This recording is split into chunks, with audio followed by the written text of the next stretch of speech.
அடடா பூவின் மாறாடா ஓ ஓ அழகுக்கு இவள் தான் தாய்நாடா അഴകിയല്ല എല്ലാം. നല്ലൊരു മെലഡി പാടുന്ന ആൾക്ക് ഏത് പാട്ടും പാടാം. റീൽസ് കണ്ടിട്ട് ആരെങ്കിലും ഒക്കെ വിളിച്ചിട്ടുണ്ട്? ഒരുപാട് ആൾക്കാർ വിളിച്ചിട്ടുണ്ട്. പ്ലേബാക്ക് സിംഗേഴ്സ് വരെ വിളിച്ചിട്ടുണ്ട്. കൈത്തുണിതാളം തട്ട് തെയ്തകമേളമിട്ട്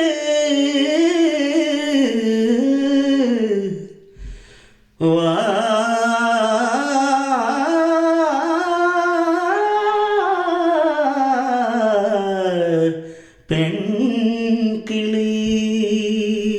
ഞാൻ പാടുന്ന സമയത്ത് മൈക്ക് ഒരുമാതിരി ഡിസ്റ്റൻസ് ഇട്ടാ പാടുന്നത്. ഒരുപാട് ഇങ്ങനെ അടുപ്പിച്ച് പിടിച്ച് പാടത്തില്ല. ഞാൻ കോളേജ് ആ പാടുമ്പോൾ അവർ വിചാരിക്കും അത് പാടുപോകുന്നു, വെളിയിൽ നോക്കുമ്പോൾ അവർ വിചാരിക്കും ഇങ്ങനെ ആയിരിക്കുമെന്ന്. അപ്പം അതിന് അവർ വന്ന് ഓരോരുത്തർ ഒന്ന് ഓരോന്ന് പറയും. അവളള്ളി വിട്ട കുയില് നടുനടുവേ കൊഞ്ചം മെയ്കൾ இதழோரம் சிரிப்போடு கேட்டுக்கொண்டேன் நின்பேன் அவள் என்று பேசும் ஒரு கருணம் என் வாழ்வை சக்கரை நிமிடம் എഴുതിക്കും ദിശയെ അവളിടം കണ്ടേനെ. ഞാൻ ഇൻസ്റ്റാഗ്രാമിൽ ഒരാളുടെ റീല് കണ്ടു, എനിക്ക് ഭയങ്കര ഇഷ്ടമായി. ആ റീലിൻ്റെ ഒരു പ്രത്യേകത എന്താണെന്ന് വെച്ചാൽ ഒരു പാട്ട് പാടുന്ന റീലാണ്. ആ ആളെ ഇൻ്റർവ്യൂ എടുക്കണമെന്ന് എനിക്ക് ഭയങ്കര ആഗ്രഹമായിരുന്നു. സോ ഇന്ന് എൻ്റെ കൂടെ ക്ലബ് എഫ് എം സ്റ്റുഡിയോയിലുള്ളത് നമ്മുടെ Adoor Ajayan. Yes, welcome to club F M. ആ വൈറലായ ഗജനിയിലെ ആ സോങ് നമുക്കൊന്ന് പാടിയാലോ? പാർത്ത പഴകിയ നാன்கு ദിനങ്ങൾ நடைமுறை பாவனை மாற்றி விட்டார் சாலை முனைகள் துரித உணர்வுகள் வாங்கியொன்று பாடக்கை காற்றி விட்டார் பூச்சம் கொண்ட தென்றலா இவளாயுள் வீண்ட மின்னலா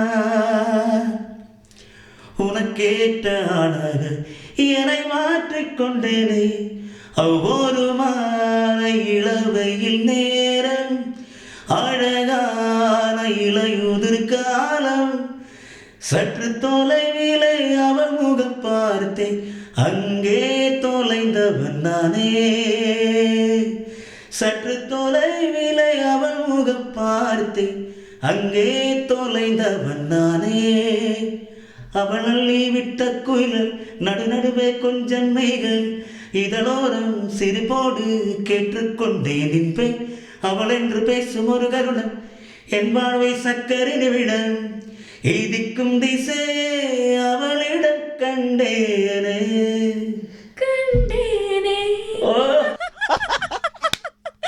പൊളിച്ച് എൻ്റെ അമ്മോ, ആ ഒരു വൈബിലെത്തിയിട്ടാ.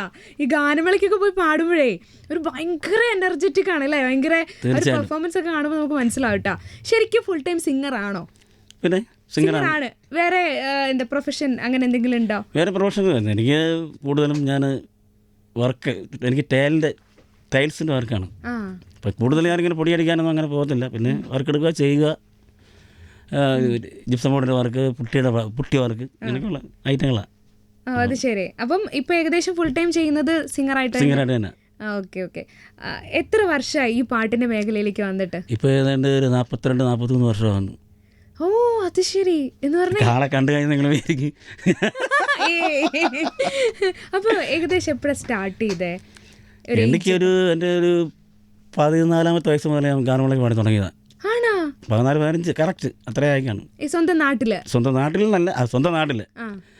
ഞാൻ ആദ്യം പാടുന്നത് മംഗളം ഓർക്കസ്ട്ര എന്ന് പറയുന്നൊരു ട്രൂപ്പ് ഉണ്ടായിരുന്നു. അത് കോട്ടയത്ത് മംഗളം പത്രത്തിൻ്റെ.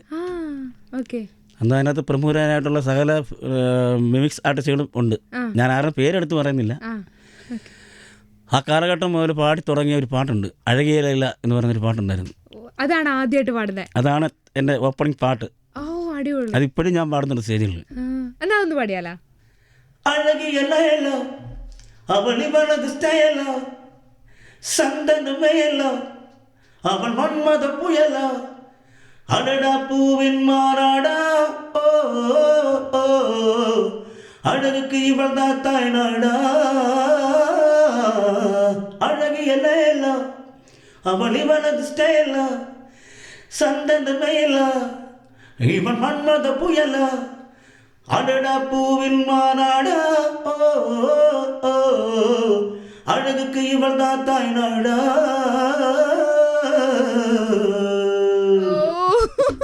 അവസാനത്തെ സംഗതി ഉണ്ടല്ലോ ശരിക്കും ഗാനമേളയിൽ മിക്കവരും അങ്ങനെയല്ലേ ഒരു സംഗതിയൊക്കെ ഇട്ടാണ് അന്ന് എൻഡ് ചെയ്യുക. അടിപൊളി കേട്ടോ. എനിക്കൊന്നും അധികം സോഷ്യൽ മീഡിയയിൽ ആക്റ്റീവ് അല്ല. അതെന്താ?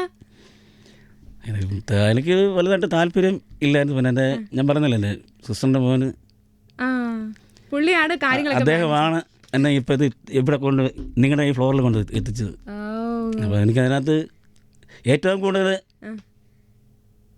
എൻ്റെ സന്തോഷം പറയാനും എനിക്ക് ചെയ്യാനുള്ളതും എൻ്റെ തോമാച്ചൻ തോമാച്ചൻ എന്ന് പറഞ്ഞൊരു വിളിപ്പേരാ വീട്ടിലെ, അവനാണ് എൻ്റെ എല്ലാം. റീൽസ് കണ്ടിട്ട് ആരെങ്കിലുമൊക്കെ വിളിച്ചിട്ടുണ്ട്? ഒരുപാട് ആൾക്കാർ വിളിച്ചിട്ടുണ്ട്, പ്ലേബാക്ക് സിംഗേഴ്സ് വരെ വിളിച്ചിട്ടുണ്ട്. അപ്പോൾ എല്ലാവരും ഞാൻ നേരത്തെ സഹകരിച്ചിട്ടുള്ള കുറേ ആൾക്കാരുണ്ട്. അപ്പോൾ അവരെല്ലാം എന്നെ വിളിച്ചു. അങ്ങനെ ഇരിക്കുമ്പോഴാണ് കൈത്തൊടി താളം തെറ്റി എന്നൊരു പാട്ട് ഞാൻ പാടിയിരുന്നു. അപ്പം അഫ്സലൊക്കെ എന്നെ വിളിച്ചു, ഭയങ്കരമായിട്ട് സംസാരിച്ചു. ഞാൻ ജൂപ്പിറ്റർ, ട്രിവാൻഡ്രത്ത് ജൂപ്പിറ്റർ എന്ന് പറഞ്ഞ ഓർക്കസ്ട്രയിൽ പാടുന്ന സമയത്ത് അഫ്സൽ നമ്മുടെ സാഗര എന്ന് പറഞ്ഞ ട്രൂപ്പിൽ പാടിക്കൊണ്ടിരിക്കും. ഞങ്ങൾ അപ്പുറം ഇപ്പുറം അങ്ങനെ പാടിക്കൊണ്ടിരുന്ന സമയത്താണ് ഒരു സിംഗേഴ്സിൻ്റെ പാട്ടും അങ്ങനെ ആരും എടുത്ത് സ്റ്റേജിൽ വെച്ച് അങ്ങനെ പാടത്തില്ല. പോപ്പുലർ ആവുന്ന പാട്ടുകൾ മാത്രമേ ഗാനമേളയ്ക്ക് എല്ലാവരും എടുക്കുകയുള്ളൂ. അങ്ങനെ എനിക്ക് തോന്നി ഈ പാട്ട് ഞാനൊന്ന് പാടി ഇട്ടാലോ ഒന്ന് ആലോചിച്ച് അങ്ങനെ ആ പാട്ട് പാട്ട് കയറി സെറ്റായി മാറി. അത് കിഡിലും ട്രാക്ക്, അത് ഞങ്ങൾ കേട്ടിട്ടാ. അതിൻ്റെയൊക്കെ കട്ട്സുകൾ ഇങ്ങനെ വന്നിട്ടുണ്ടായിരുന്നു. കൈത്തുളിതാളം തട്ട് തകമേളമിട്ട് വാ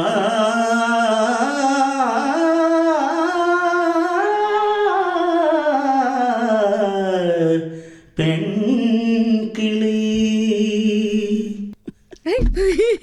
അടിപൊളി. ഞാൻ ബാക്കി വെയിറ്റിംഗ് ആയിരുന്നു കേട്ടാ. ഒരു ട്രൂപ്പ് ഉണ്ടെന്ന് പറഞ്ഞു. ട്രൂപ്പ് ഉണ്ട് അല്ലേ? ഉണ്ട്, തീർച്ചയായിട്ടും. ഇപ്പം ഇറങ്ങിയിരിക്കുന്ന ട്രൂപ്പുകളിൽ ഇറങ്ങിയ ട്രൂപ്പുകൾ മാത്രമേ ഉള്ളൂ ഞാൻ പാടാത്തത്. ഇപ്പോൾ ഈ കഴിഞ്ഞ 2-3 വർഷമായിട്ട് ഇറങ്ങി. ബാക്കി കേരളത്തിൽ സകല ട്രൂപ്പുകളിൽ ഞാൻ പാടിയിട്ടുണ്ട്. പ്ലേബാക്ക് സിംഗേഴ്സിൻ്റെ കൂടെ പാടിയിട്ടുണ്ട്, സകല ആൾക്കാരുടെയും കൂടെ. ഇപ്പം ഞാൻ നിൽക്കുന്നത് എൻ്റെ ഒരു അനിയനൊരു ട്രൂപ്പ് ഇട്ടിട്ടുണ്ട്, റോയൽ ബീറ്റ്സ് പത്തനംതിട്ട. അവർ 4 പേര് ചേർന്നാണ് ഈ ട്രൂപ്പ് നടത്തുന്നത്. അപ്പോൾ അവരുടെ കൂടെയാണ് സന്തോഷമായിട്ട് ഇങ്ങനെ പോകുന്നു. ആ ട്രൂപ്പ് നടത്തുന്ന 4 പേരോടും എനിക്ക് ഭയങ്കരമായിട്ട് കമ്മിറ്റ്മെൻറ്റ്. ഞങ്ങൾ അങ്ങോട്ട് ഭയങ്കര, അപ്പോൾ അതുകൊണ്ട് എനിക്കൊരു ഫ്രീഡം ഉണ്ട് സ്റ്റേജിൽ പാടാനായാലും.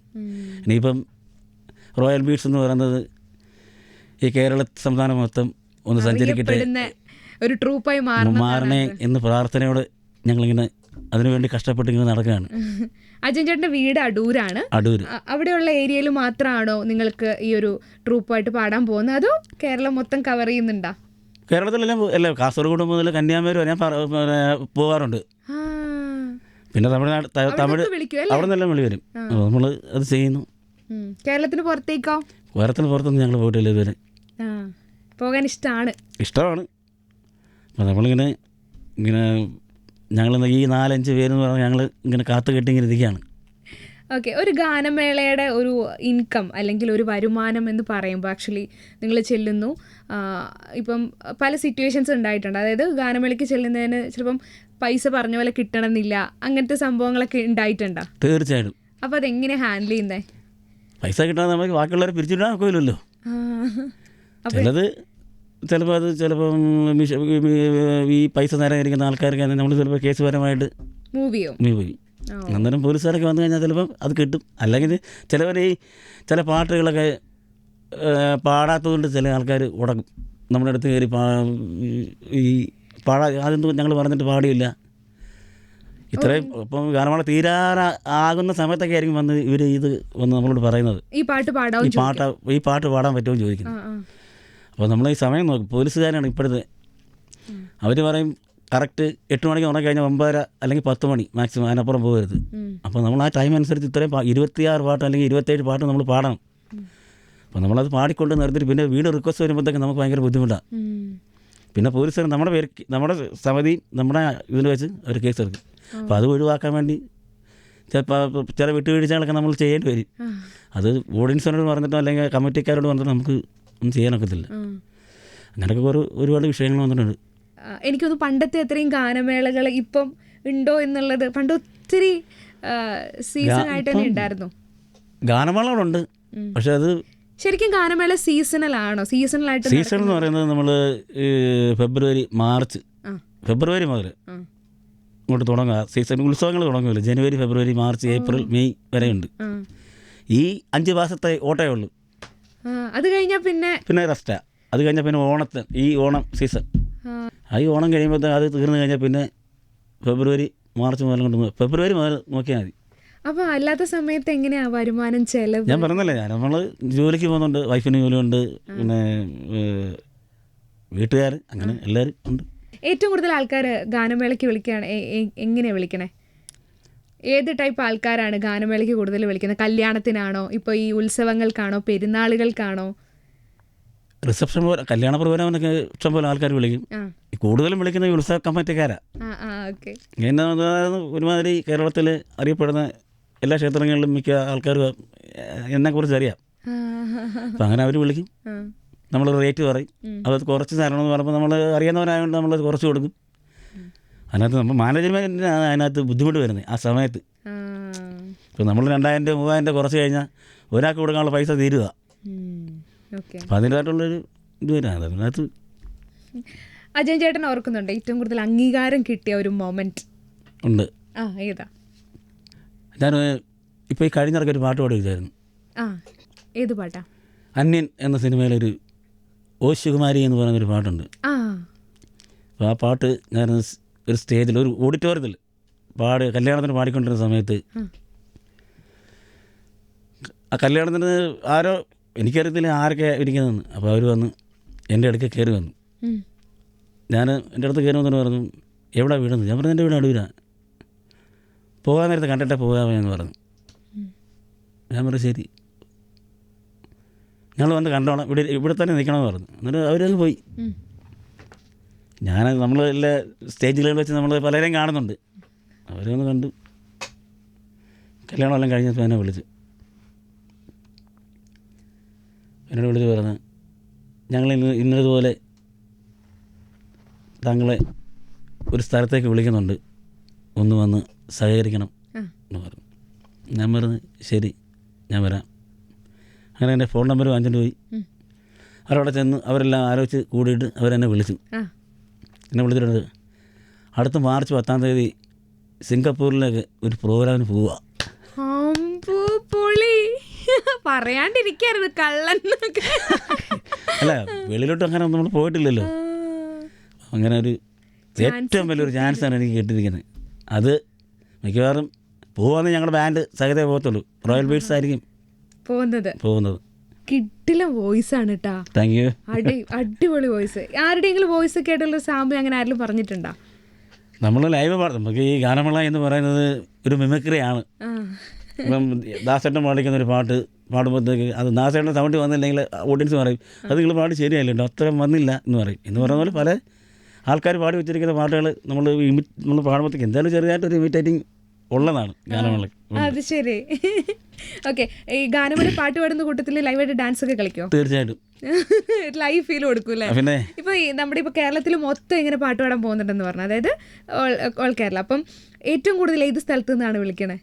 ഇപ്പം നമുക്ക് അങ്ങനെയല്ല, നമ്മൾ വിളിക്കുന്ന ആരും വിളിക്കുന്നോ അത് അങ്ങ് ഡേറ്റ് ഫിക്സ് ചെയ്യുക, ബുക്ക് ചെയ്യുക. അതിൻ്റെ സ്ഥലത്ത് നിന്ന് അങ്ങനെ കൂടുതൽ അങ്ങനെ കൂടുതലും ട്രിവാൻഡ്രം, എറണാകുളം, പിന്നെ അടിമാലി, ഇങ്ങനെയൊക്കെയുള്ള സ്ഥലങ്ങളിലായിട്ടും അങ്ങാടി, അടിമാലി, തേക്കടി, മൂന്നാർ, ഇങ്ങനെയൊക്കെയുള്ള സ്ഥലങ്ങളിൽ ഏറ്റവും കൂടുതൽ വരുന്നത്.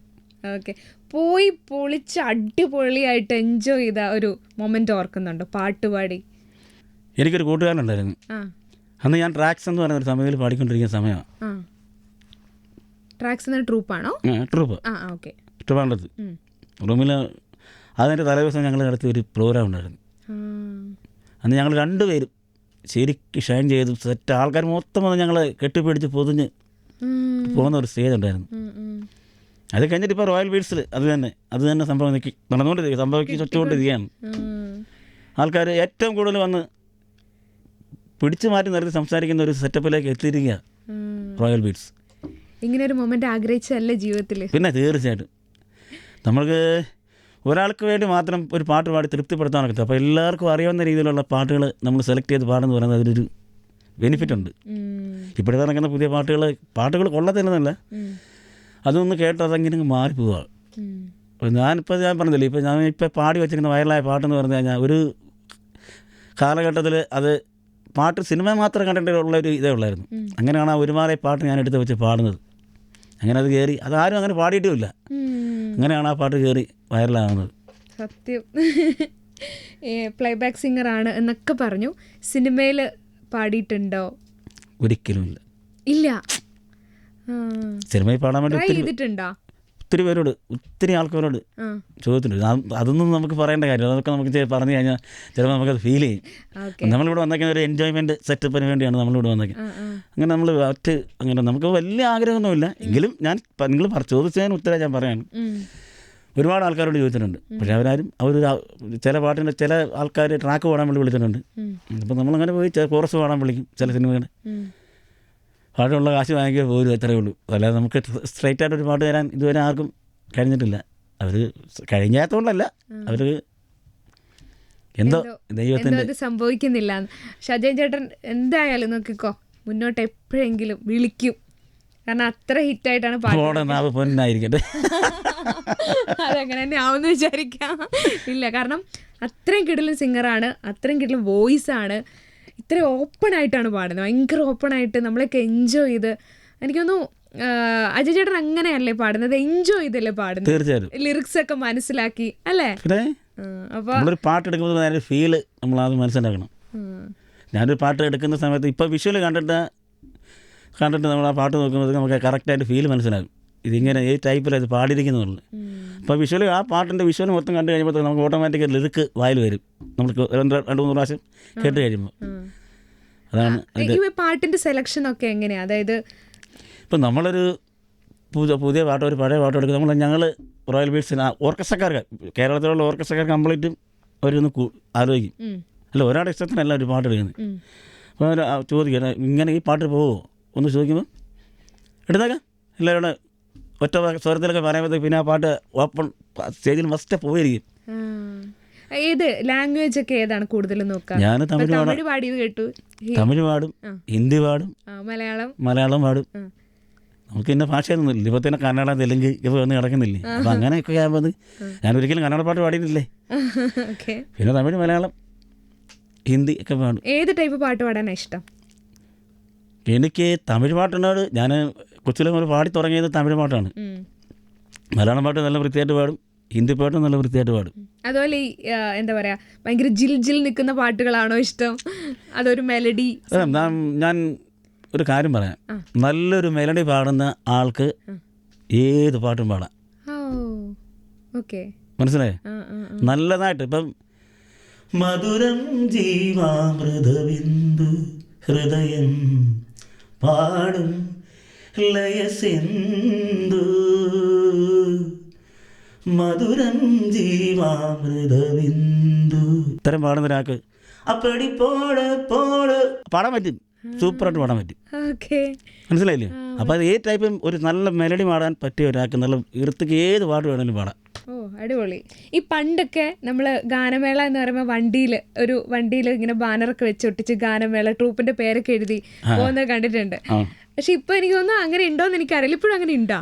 ഉണ്ട്, ഇപ്പോഴും ഉണ്ട്. അത് ഇപ്പം പണ്ടെന്ന് പറഞ്ഞാൽ തകട് ബോർഡിൽ അടിച്ച് വണ്ടിയുടെ മണ്ടയ്ക്ക് വെച്ച് കേട്ടുമായിരുന്നു. വന്ന് ഗാനമേളയൊക്കെ ഇത്രയും ഇപ്പം പോകുന്ന പോലെ വലിയ വണ്ടിയല്ല, മഹേന്ദ്രയുടെ ഒരു വാൻ ഉണ്ടായിരുന്നു പണ്ട്. അതിനകത്ത് ഇത്രയും ആർട്ടിസ്റ്റുകൾ ഞെങ്ങി ഞെരുങ്ങിയിരുന്ന സൗണ്ട് സഹിതം അതിനകത്ത് കയറ്റിയാണ് ഈ പോകുന്നത്. ഇവിടുന്ന് വെറ്റുപാടെന്നൊക്കെ ഞങ്ങൾ കാസർഗോഡ് പോയിട്ടുണ്ട്. അപ്പം ഞെങ്ങി ഞെരുങ്ങിയിരുന്ന് ആ വണ്ടിക്കകത്ത് ഇത്രയും ആർട്ടിസ്റ്റുകളും കയറ്റിക്കൊണ്ട് പോവുക, അതിനകത്ത് തന്നെ തിരിച്ചു വരുന്നത്. ഇപ്പം ട്രാവലറായി, വലിയ ബസ്സായി. ഇപ്പോഴും അങ്ങനെ ഉണ്ടല്ലേ? ബോർഡ് വെക്കത്തില്ല ഇപ്പം ചെറുതായിട്ടൊരു സ്റ്റിക്കർ വല്ല അടിച്ച് ഫ്രണ്ടിൽ അങ്ങ് ഒട്ടിച്ച് വെക്കത്തേ ഉള്ളൂ ഇപ്പം. അങ്ങനെ അപ്പം പിന്നെ പണ്ട് ഒറ്റ വണ്ടിയിലാണ് ഈ സാധനം മൊത്തം കൊണ്ടുവന്നത്. ഒറ്റ വണ്ടിയിൽ ആർട്ടിസ്റ്റുകളും കയറ്റി ഇത്രയും ആൾക്കാരെ കൊണ്ട് പോവുക.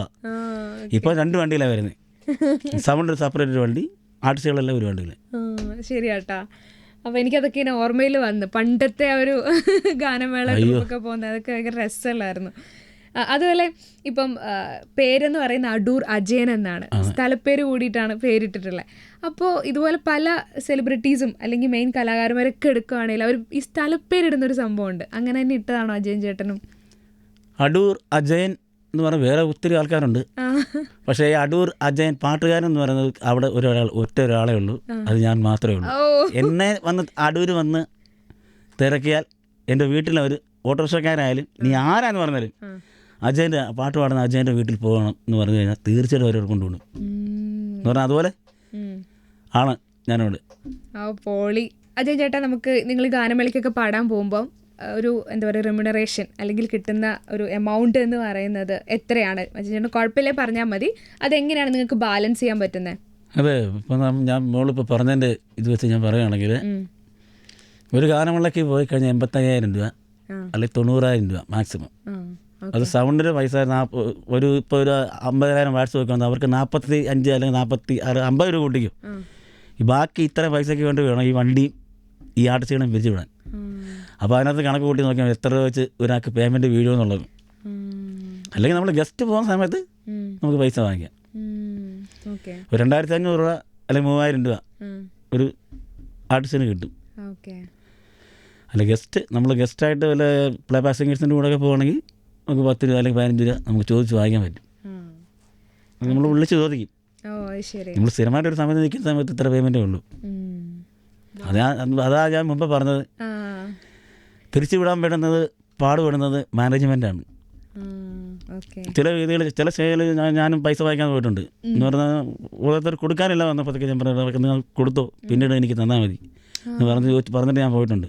ഇപ്പം നമ്മൾ ഒരു മനുഷ്യരാണ്. അപ്പോൾ അതുമാത്രം നമ്മൾ ഇത്രയും കഷ്ടപ്പെട്ട് കൊണ്ടുപോയിട്ട് അദ്ദേഹം ഇങ്ങനെ തീ തിന്നണത് കാണുമ്പോഴത്തേക്ക് ഭയങ്കരമായിട്ട് വിഷമമുണ്ടാകും. അപ്പോൾ ഈ ഗാനമേളക്കാർ നേരിടുന്ന ഒരു സ്ട്രഗിൾ എന്തായിരിക്കും? അങ്ങനെ ഒരു ഇതുണ്ടാവുമോ? സ്ട്രഗിൾ എന്ന് പറയുമ്പോഴത്തേക്ക് അവർക്ക് ഞാൻ പറഞ്ഞില്ല, അവർക്ക് ഭയങ്കര ടെൻഷനാണ്. ആദ്യം അവർക്ക് ടെൻഷനാണ് എന്ന് പറഞ്ഞാൽ ഈ പരിപാടി വിജയിച്ചാൽ, ഇപ്പം നേരത്തെ ഒരു 2 വർഷത്തിന് മുമ്പൊക്കെ പ്രോഗ്രാം തുടങ്ങുന്നതിന് മുമ്പ് അവർ പൈസ തരുമായിരുന്നു. ഇപ്പോൾ നേരെ എനിക്ക് തിരിഞ്ഞില്ല, ഗാനമേള കഴിഞ്ഞിട്ട് പൈസ തരത്തുള്ളൂ. ഇപ്പം നമ്മൾ ഈ എഴുതി വെച്ചേക്കുന്ന നമ്മൾ എഗ്രിമെൻറ്റ് പേപ്പറിൽ എഴുതുന്ന പൈസ ഉണ്ട്. ഇപ്പം നമ്മളൊരു 80 രൂപയ്ക്ക് പരിപാടി വയ്ക്കുമ്പോഴത്തേക്ക് അവർ ചിലപ്പോൾ തരുന്നത് 76 അല്ലെങ്കിൽ 77 രൂപ അങ്ങനെ ആയിരിക്കും തരുന്നത്. അങ്ങനെ തരുമ്പോഴത്തേക്ക് അവർ പറഞ്ഞാൽ ഗാനമേള കഴിഞ്ഞിട്ട് പൈസ തരാം, ഗാനമേളയ്ക്ക് എന്തെങ്കിലും കുഴപ്പം പറ്റിപ്പോയെങ്കിൽ ആ പൈസ തരില്ല. ആ പൈസ തരാൻ അവർ പിടിച്ച് കുറയ്ക്കുമ്പോഴത്തേക്ക് ഇവിടെ ഞാൻ പറഞ്ഞില്ലയോ ഇത്ര ആർട്ടിസ്റ്റുകൾ, ഞാൻ പറഞ്ഞില്ലേ ഇത്ര ആർട്ടിസ്റ്റുകളെ പിരിച്ചു വിടുന്ന എന്ന് പറയുന്നത് ഒരു ഭയങ്കര ബുദ്ധിമുട്ടാണ്. എന്നിട്ട് ഈ ആൾക്കാർ, ഈ പാടാൻ വരുന്ന ആൾക്കാരെ അതായത് അവരുടെ സ്ഥലങ്ങളിൽ കൊണ്ട് ആക്കണം. അവരിവിടുന്ന് ബസ് കയറി പോകുന്ന ബസ് കയറ്റി വിട്ട് കഴിഞ്ഞിട്ട് മാനേജ്മെൻറ്റ് വണ്ടി കയറും. അതുവരെ അവർ വീട്ടിൽ ചെല്ലുന്നവരെ വരെ വീട്ടിൽ എത്തിയെന്ന് വരെ വിളിച്ച് ചോദിക്കുന്ന ആൾക്കാരുണ്ട്. അങ്ങനൊരു സെറ്റപ്പുണ്ട്. ഇവർക്കാണ് ടെൻഷനും ഉറക്കമില്ലായ്മയും. നമുക്കിപ്പോൾ പാട്ട് പാടുന്ന പൈസ ഒന്നും കിട്ടില്ല, അല്ലെങ്കിൽ അവർക്ക് കൊടുത്ത് ഞാൻ പോയി കിടന്നാൽ ഉറങ്ങും. നമുക്ക് ഡീൽ ചെയ്യുന്നവർക്ക് ഭയങ്കര ബുദ്ധിമുട്ടാണ്. കാരണം അവർക്ക് വിചാരിച്ച പോലെ കാര്യങ്ങൾ നടന്നില്ലെങ്കിൽ, പൈസ കിട്ടിയില്ലെങ്കിൽ, ഒരു സീസണിൽ എങ്ങനെ പോയാലും ഒരു 150 പരിപാടി കിട്ടിയില്ലെങ്കിൽ അവർ മുടക്കിയത് നഷ്ടമാവും. എന്ന് പറഞ്ഞാൽ മിക്കവാറുള്ളവരെല്ലാം അഗ്രിമെൻ്റ് എഴുതിയ ചില ട്രൂപ്പുകളിൽ നിൽക്കുന്നത് എല്ലാവരും. ഇവിടെ ഞങ്ങളുടെ ട്രൂപ്പിൽ എഗ്രിമെൻ്റ് ഇല്ല, നമ്മൾ വാക്കാലുള്ള സെറ്റപ്പേ ഉള്ളൂ. വേണ്ടാത്തവർക്ക് ഇട്ടിട്ട് പോകാം.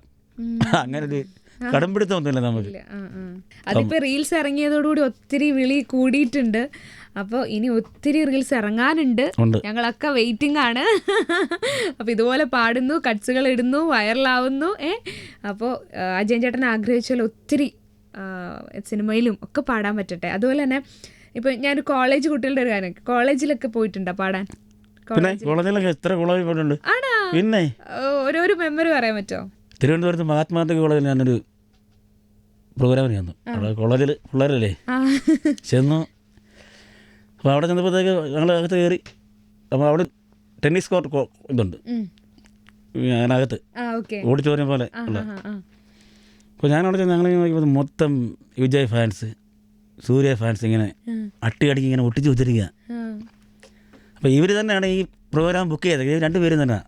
അപ്പം ഞാനിങ്ങനെ ആലോചിച്ച്, അപ്പോൾ ഞാൻ എൻ്റെ കൂടെ ഞങ്ങളുടെ മുതലാളി എന്ന് പറഞ്ഞാൽ അന്ന് ട്രാക്സിൻ്റെ മുതലാളി എന്ന് പറഞ്ഞാൽ ശരത്ത് എന്ന് പറയുന്ന ഒരാൾ. അപ്പം ഞാനിങ്ങനെ സാറോട് ചോദിച്ചു, സാറേ ഇതിനകത്ത് ഏതെങ്കിലും ഒരു പാട്ട് പാടാൻ എങ്ങനെയാ ചോദിച്ചു.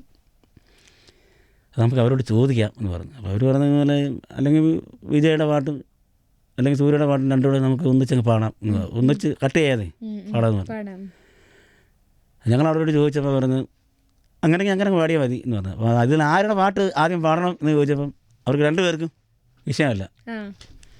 അങ്ങനെ ഞാൻ അന്ന് കാക്ക കാക്ക എന്ന സിനിമയിലെ ഒരു ഉയിരിന്നുയിരേ ഉയിരിന്നുയിരേ ആ പാട്ട് ഹിറ്റാണ് ആ സമയത്ത്. അതുപോലെ വിജയുടെ അടടാ എൻ പാറുകളടകായം എനിക്ക് ലിറിക്ക് ഓർമ്മയില്ല കേട്ടോ. ആ പാട്ട് ഈ ഒരു പാട്ടും ഇങ്ങനെ കത്തി നിൽക്കുന്ന സമയമാണ്. ഞാൻ ആദ്യം ഉയരുന്നവരെ പാടി അതിൻ്റെ പല്ലവിയും അനുപല്ലവിയും പാടിയിട്ട് ഈ പാട്ടിൻ്റെ വിജയുടെ പാട്ടിൻ്റെ പല്ലവിയും അനുപല്ലവിയും പാടി സ്റ്റോപ്പ് ചെയ്ത് നിർത്തി.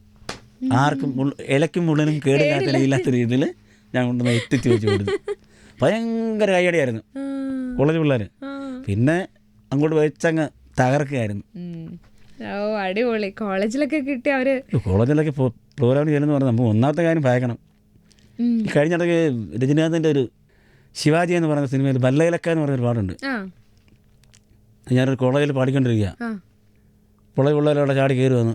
അവർ ആദ്യം വന്ന് ആ വാതിലൂടെ ഇങ്ങനെ നോക്കി. ഞാൻ ഇപ്പം നമ്മൾ അറിയുന്നില്ല. ഡെസ്കിൻ്റെ കാല് തല്ലു ഓടിച്ചുകൊണ്ട് ഫ്രണ്ട് വന്നിട്ട് നിർത്താൻ പറഞ്ഞു, പാട്ട് നിർത്താൻ പറഞ്ഞു എന്നോട്. ഞാൻ പാട്ടങ്ങ് നിർത്തി. പാട്ട് ട്രാക്കിട്ട് നിങ്ങൾ പാടുമെന്ന് പറഞ്ഞു. പ്ലസ് ഇട്ട് ഞാൻ ചുണ്ടിട്ട് എനക്ക് വന്നാണ് അവർ പറഞ്ഞത്. ഞാൻ ആ പാടം ഞെട്ടി, എൻ്റെ കൂടെ നിൽക്കുന്നവരും ഞെട്ടി. അപ്പം ഞാൻ എനിക്ക് എന്ത് പറയണമെന്ന് എനിക്കറിയാൻ പറ്റില്ല. ഒരുപാട് രണ്ടും കെട്ടി നിൽക്കുകയാണ്. അപ്പം ഞാൻ ആ പ്രോഗ്രാം നടത്തിയ ആൾ പറഞ്ഞു ഈ പാട്ട് അല്ലാതെ തന്നെ നിങ്ങൾക്ക് പാടി കേൾപ്പിക്കും, ഓർക്കസ്ട്ര ഇല്ലാതെ പാടി കേൾപ്പിക്കും എന്ന് പറഞ്ഞു. അങ്ങനെ ഞാൻ ഓർക്കസ്ട്ര ഇല്ലാതെ ആ പാട്ട് പാടി കഴിഞ്ഞപ്പോഴാണ് അവർക്ക് ബോധ്യമായത്. അല്ലെങ്കിൽ എനിക്ക് മസ്റ്റ് അടി കിട്ടും. ഒരുപാട് സ്റ്റേജിൽ പറ്റിയിട്ടുണ്ട്, ഒത്തിരി സ്റ്റേജിൽ, ഒരുപാട് സ്റ്റേജിൽ അമ്പലപ്പറമ്പ് വെച്ച് പറ്റിയിട്ടുണ്ട്. മുക്കാല പാടുന്ന സമയത്തൊക്കെ ആൾക്കാർക്ക് വിശ്വസിക്കാൻ. അത് നമ്മളൊരു മൈക്ക് എനിക്ക് എന്നെ എല്ലാവർക്കും സംശയം വരുന്നുണ്ട്. ഞാൻ പാടുന്ന സമയത്ത് മൈക്ക് ഒരുമാതിരി ഡിസ്റ്റൻസ് ഇട്ടാ പാടുന്നത്. ഒരുപാട് ഇങ്ങനെ അടുപ്പിച്ച് പിടിച്ച് പാടത്തില്ല. ഞാൻ കോളേജ് ആ പാടുമ്പോൾ അവർ വിചാരിക്കും അത് പാടുപോകുന്നു, വെളിയിൽ നോക്കുമ്പോൾ അവർ വിചാരിക്കും ഇങ്ങനെ ആയിരിക്കുമെന്ന്. അപ്പോൾ അതിന് അവർ വന്ന് ഓരോന്ന് പറയും. അപ്പം പാടുമല്ല ചുമ്മാ ചുണ്ടിട്ട് എനക്ക് വന്നെങ്കിൽ പറയും. ഞാൻ ഒത്തിരി സ്റ്റേജിൽ ചീത്ത വിളിച്ചിട്ടുണ്ട്. തരാമാര് ഫ്രണ്ട് വന്ന് നിന്നിട്ട് മുഖത്തോട് നോക്കി നിന്നിട്ട്. പിന്നെ അതാണ് ഗാനമേളയ്ക്ക് പോകുമ്പോൾ അങ്ങനെ ഒരു അതുകൊണ്ട് നമ്മൾ ഇപ്പോൾ കഴിവതും ഒറിജിനൽ സെറ്റപ്പ് പോലെ നമ്മളിപ്പോൾ അങ്ങനെ പാടുന്നില്ല. ഇപ്പം ഞാനങ്ങനെ ചെയ്യത്തില്ല. വെറൈറ്റി വരുത്തി ഇങ്ങനെ എന്തെങ്കിലും ചെയ്ത് വരുത്തി പാടും. ഇപ്പോഴത്തെ ജനറേഷൻ പിള്ളേരെന്നൊക്കെ പറഞ്ഞു കഴിഞ്ഞാൽ എല്ലാം നമ്മുടെ വേടൻ്റെ പുറകെ ഇങ്ങനെ സഞ്ചരിച്ച് നടക്കുന്ന സമയമാണ്. പിന്നെ അവരൊക്കെ ഇടയ്ക്ക് പിടിച്ച് നിൽക്കണ്ടേ, അല്ലെങ്കിൽ അവർ നമ്മളെ തല്ലിക്കൊല്ലും. ഗാനമേള എന്ന് പറയുന്നത് ഒരു ഭയങ്കര സംഭവം തന്നെ. ഇത്രയും ആർട്ടിസ്റ്റുകൾ ഇരിക്കില്ലേ, ഇത്രയും ആർട്ടിസ്റ്റുകൾ ഇരിക്കില്ലേ, ഇത്രയും ആർട്ടിസ്റ്റുകൾ ഇരിക്കുന്നെങ്കിലും സൗണ്ട് എഞ്ചിനീയറും പാട്ടുകാരുടെ കയ്യിലിരിക്കും ഈ ഗാനമേള. ഗാനമേളക്കാരെങ്ങനെ പാടുന്നോ അങ്ങനെയാണ് ഗാനമേള അവിടെ വിജയിക്കുന്നത്. പിന്നെ സൗണ്ട് എഞ്ചിനീയർ, ഓർക്കസ്ട്രേഷൻ. ആദ്യം സൗണ്ടായിരിക്കുന്നത്, രണ്ടാമതാണ് പാട്ടുകാർ, മൂന്നാമത് ഓർക്കസ്ട്രേഷൻ. ഓർക്കസ്ട്രക്കാരെ ഒന്നും ഒരിക്കലും ആരും കുറ്റം പറയരുത്. എന്ന് പറഞ്ഞാൽ അവരില്ലെങ്കിൽ ഗാനമേള ഇല്ല. പാട്ടുകൊണ്ട് തന്നെ പോയിരുന്ന് പാടിയിട്ട് ഇങ്ങനെ എഴുന്നേറ്റ് വരാൻ നിൽക്കും. അപ്പം ഓർക്കസ്ട്ര, സൗണ്ട്, പാട്ടുകാർ, ഗാനമേള. അതാണ്. അജയൻ ചേട്ടൻ ഏറ്റവും കൂടുതൽ സെലക്ട് ചെയ്യുന്ന ഏത് സിംഗറിൻ്റെ പാട്ടാണ്? എനിക്ക് ഇപ്പോൾ ഇന്ന് ഒരാൾ പാടിയ ഒരു പാട്ട് പോപ്പുലർ ആയെങ്കിൽ സിനിമയിൽ ഹിറ്റായിട്ടുണ്ടെങ്കിൽ അത് നമ്മൾ പാടിയല്ലേ പറ്റത്തുള്ളൂ. അങ്ങനെയാണ് എടുക്കുന്നത്. അങ്ങനെ എനിക്ക് അങ്ങനെ ബേസിക്കലായിട്ട് എനിക്ക് എല്ലാ സിംഗേഴ്സിനെയും എനിക്ക് ഇഷ്ടമാണ്. മനസ്സിലായി. എനിക്ക് ഒരാളോടും അങ്ങനെയല്ല, എനിക്ക് പാടാൻ കഴിവുള്ള എല്ലാ സിംഗേഴ്സിനെയും എനിക്ക് ഇഷ്ടമാണ്. എനിക്ക് അതിൻ്റെ ഇന്ന ആൾ അല്ലെങ്കിൽ ഇന്ന ആൾ എന്ന് കണ്ടില്ല. ഞാനിപ്പോൾ ഞാൻ പറഞ്ഞില്ല, നമുക്ക് ഒരു പാട്ട് ഇഷ്ടപ്പെട്ടു. ഇപ്പം ഞാൻ ഈ കഴിഞ്ഞിടയ്ക്ക് കോലമിട്ടു പൊൻപുലരി കോടമഞ്ഞിൻ താഴ്വരയിൽ മഞ്ഞളയിൽ മാഞ്ഞു പോയിന കയ്യിൽ കുപ്പിവളയുടെ മേളം കാലിൽ പാദസരത്തിൻ്റെ താളം അഴകായി നീ വിരുമ്പുന്നു അമൃതം തേനും കലരുന്നു പിച്ച വെച്ച നാൾ മുതൽക്കു നീ എൻ്റെ സ്വന്തമായി ആശ കൊണ്ട് കൂട് കൂട്ടി നാം ഇഷ്ടം കൂടിയെന്നും എന്നും പിച്ച വെച്ച നാൾ മുതൽക്കു നീ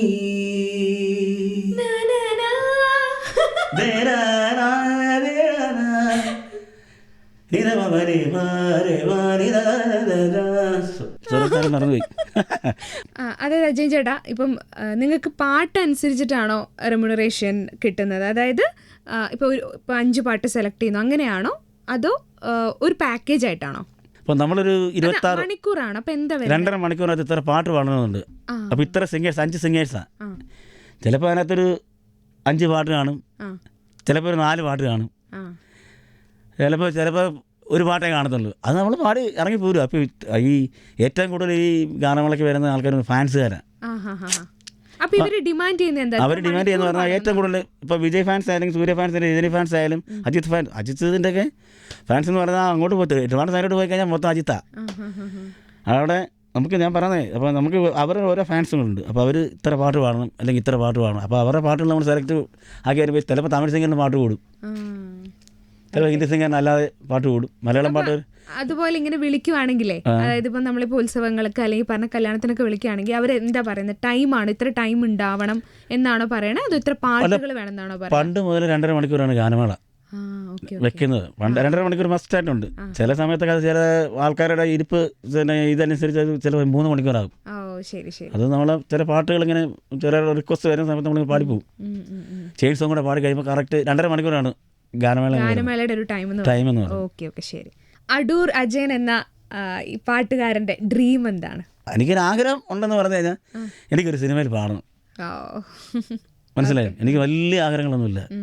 എനിക്കൊരു സിനിമയിൽ പ്രമുഖനായിട്ടുള്ള ഒരു വ്യക്തിയുടെ, അത് സൂപ്പർ സ്റ്റാറുകളാവണമെന്നില്ല, ചെറിയ നടന്മാരായാലും മതി, എനിക്കൊരു പാട്ട് പാടണം. ആ ഒരൊറ്റ ആഗ്രഹമേ ഉള്ളൂ. എന്നിട്ട് എനിക്കൊരു പ്ലേ ബാക്ക് സിംഗറായി ഇങ്ങനെ പോയി മരണമടയണം. അടിപൊളി. അപ്പോൾ അത് എന്തായാലും സാധിക്കും. ബിക്കോസ് അത്രയും നല്ല, ഞാൻ എടുത്തെടുത്ത് പറയാണ്, അത്രയും നല്ലൊരു കിടിലൻ പാട്ടുകാരനാണ്. ഇപ്പം ഒത്തിരി പേര് അജയൻ ചേട്ടൻ്റെ പാട്ടുകൾ റീൽസിലൂടെ കണ്ടുകൊണ്ടിരിക്കുന്നുണ്ട്. അപ്പോൾ അതിനുള്ള എന്തായാലും ഒരു വിളി വരും. അപ്പം ഞങ്ങളോട് പറയണം. തീർച്ചയായിട്ടും ഞാൻ വിളിക്കും. ഓക്കെ, ഞാൻ ഇവിടെ വരും. ഓക്കെ, അടിപൊളി. നമുക്കൊരു ലാസ്റ്റ് ഒരു പാട്ടും കൂടെ പാടുമോ? ഞാൻ ചെറുതായിട്ടൊന്ന് പാടും. ഇപ്പോൾ അജയൻ ചേട്ടൻ പാടുമ്പോൾ ആ ഗാനമേള പാടുന്നൊരു ഫീലൊക്കെ കിട്ടുന്നുണ്ട്. അതല്ല, പാട്ട് പാടുമ്പോഴത്തേക്ക് ഞാൻ ഓരോ പാട്ടിലും ഓരോ ഫീലാണ്. ഞാൻ മുമ്പേ പറഞ്ഞിരുന്നു. അജയൻ ചേട്ടൻ ഒരു പാട്ട് പാടി ഞാൻ കൂടെ ഒരു ഇച്ചിരിയും കൂടാം. താരാപഥം പാട്ടറിയാമോ? കുറച്ചറിയാം. പാടിക്കോ. താരാപഥം ചേതോഹരം പ്രേമാമൃതം തേടുന്നിതാ നവമേഘമേ കുളിർ കൊണ്ടുവാ ഒരു ചെങ്കുറിഞ്ഞിപ്പൂവിൽ മൃദു ചുംബനങ്ങൾ നൽകാൻ. താരാപഥം ചേതോഹരം പ്രേമാമൃതം പെയ്യുന്നിതാ. ഫസ്റ്റ് ഡ്രൈവർ ഗാനമേളയിൽ പാടുന്ന ഒരാളായതിൻ്റെ കൂടെ. അപ്പോൾ thank you so much Ajayan ചേട്ടാ. Thank U.